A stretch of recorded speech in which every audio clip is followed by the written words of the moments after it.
Sampai letun green ya. Terus buat lagi terus. Orang lari dari lapas. Orang kabur dari lapas.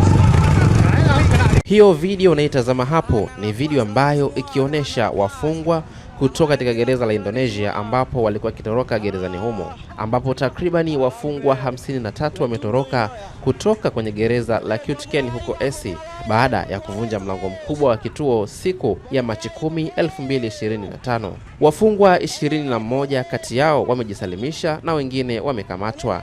Tukio hilo linahusishwa na masuala ya msongamano katika gereza hilo, ambapo uwezo wa gereza hilo ni kuchukua takribani watu 100, ambapo vyombo vya habari vya ndani vya mji huo vinaripoti ya kwamba mpaka sasa gereza hilo lina wafungwa karibu 368.